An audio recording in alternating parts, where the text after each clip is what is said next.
Hola, buen día. Nosotros somos el equipo 10, el cual está conformado por Mónica, Dania, Javier, Verónica y yo, Viridiana. Y como segundo tema hablaremos sobre el síndrome de desaferentación. Este también se conoce con otros nombres como pseudocoma, estado desaferentado, desconexión cerebromedular o síndrome de Montecristo, en referencia a la novela de Alejandro Dumas, El Conde de Montecristo, en el cual uno de los personajes solo se comunicaba a través de parpadeos. Para este síndrome, Javier y Verónica les hablarán sobre la anatomía, yo hablaré de las causas, Verónica hablará sobre los signos y síntomas que se presentan y Mónica y Dania concluirán con un caso clínico.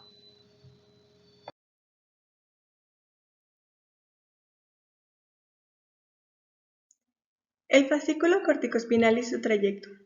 La vía piramidal, también llamada vía corticoespinal, es la vía motora encargada de los movimientos voluntarios y es considerada como flexor inhibitoria. Se origina a partir de axones de neuronas, en este caso son las motoneuronas superiores, en la corteza cerebral de las áreas motoras de la circunvolución precentral en el lóbulo frontal. La función esencial de esta vía es el control de los movimientos de las extremidades y el tronco, tanto en la habilidad como en la precisión para llevarlos a cabo. También es importante en la ejecución de los movimientos más finos, como serían los dedos, aunque en este caso se necesitan de otras fibras para su iniciación. El trayecto de esta vía es la siguiente. Primero, se originan en varias áreas de la corteza cerebral, principalmente en la corteza motora primaria, que sería el área de Brodmann 4. Después van a descender hacia la corona radiada en la sustancia blanca. De ahí pasará a la cápsula interna y se continúa por los pedúnculos cerebrales, que estos se encuentran en el mesencéfalo. De ahí van a descender hacia los núcleos córtico-espinales, que se encuentran en el puente de Barolio. Vuelve a descender hacia las pirámides pulvares en la médula oblongada, donde debajo de las pirámides se van a decusar con el 90% de las fibras y se va a formar el haz corticoespinal lateral. Este desciende por la médula espinal hasta llegar a hacer sinapsis con el soma neural de la segunda motoneurona en el asta anterior de la médula espinal. La estimulación eléctrica de diferentes partes de la circunvolución precentral produce movimientos de distintas partes del lado opuesto del cuerpo. Pueden presentarse las zonas corporales en esta área de la corteza. Esto se encuentra representado mediante un homúnculo, donde se puede observar que la región que controla la cara está situada en la parte inferior, mientras que la región encargada del control del miembro superior se halla en la parte superior. Aquí lo que quiero hacer mención es acerca de esta figura 8, en la cual básicamente tenemos a los núcleos pontinos a nivel de los puentes, lo que termina separando estas fibras que vienen formando el fascículo corticoespinal. Y de hecho es importante mencionar que incluso algunas fibras que vienen de la corteza llegarán a sinotar a estos núcleos pontinos. Aquí podemos ver en la figura 9 lo que es la decusación de estas fibras. Esto es a nivel de lo que es la decusación piramidal en la unión entre médula espinal y médula oblongada superiormente. Podemos ver que básicamente como el 85% de las fibras cruzan mientras que el 15% no lo hacen, sino que lo harán hasta el nivel donde al nivel correspondiente donde estas saldrán de la médula espinal. Aquí finalmente podemos ver un diagrama total completo de lo que es en la figura 10 acerca de cómo es que estas fibras van viajando y su disposición que van teniendo, cómo estas cruzan en algún nivel, mientras que otras lo hacen hasta niveles inferiores.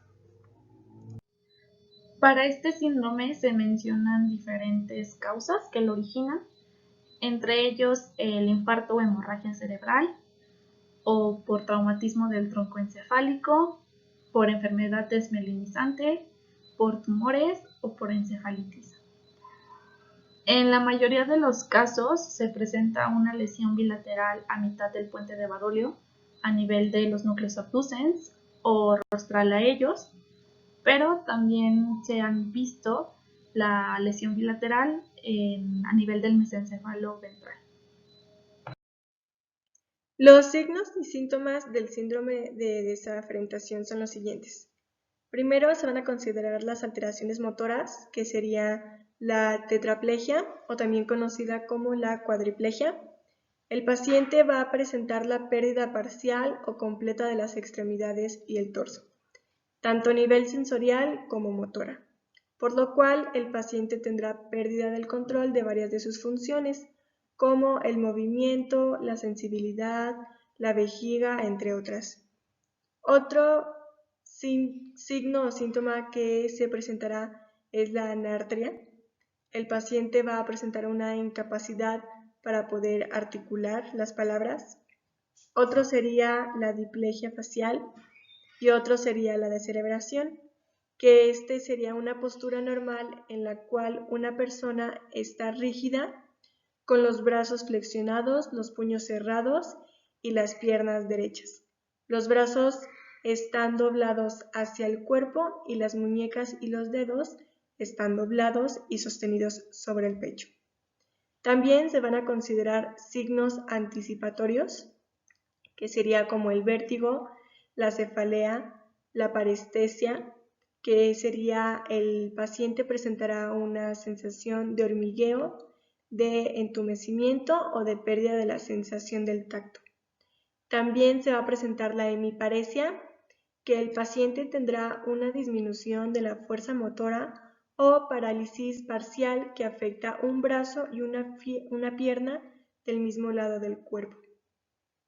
También se va a presentar la diplopia, que es cuando el paciente presenta una visión doble.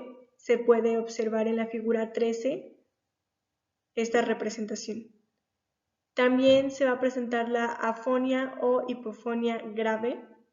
Esto se da cuando el paciente tendrá pérdida de la voz. Se puede perder de forma parcial, que sería la ronquera, o de forma total, que sería cuando suena como un susurro.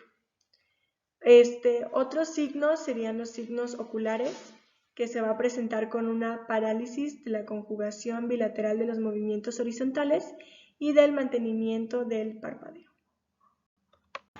A continuación, se presenta un caso clínico de una paciente de 25 años de edad, la cual ingresó a urgencias por presentar tos seca, fiebre y dificultad para respirar, todos los signos pertenecientes a la enfermedad por COVID-19. Incluso se le realizó la prueba de COVID y esta salió positiva.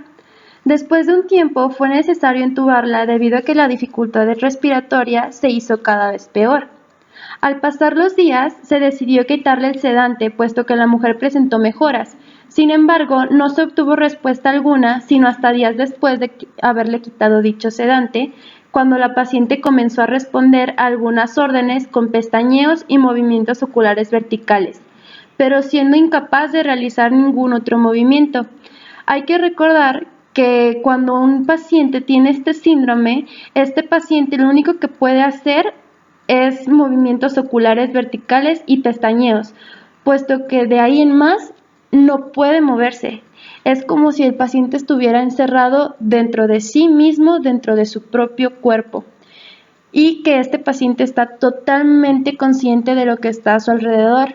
Este caso abre muchas posibilidades de lo que puede desencadenar la enfermedad por COVID-19. Se decidió realizarle diferentes estudios de imagen, sin embargo, ninguno de ellos reveló información remarcable.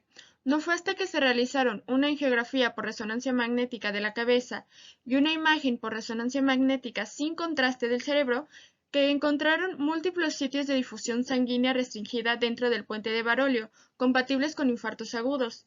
Debido a la naturaleza bilateral del infarto central pontino agudo, el trombo se originó en una oclusión en la arteria vertebral derecha y se quedó por un tiempo en la arteria basilar, lo que resultó en un infarto bilateral y se resolvió después, dejando como resultado un síndrome de desafrentación.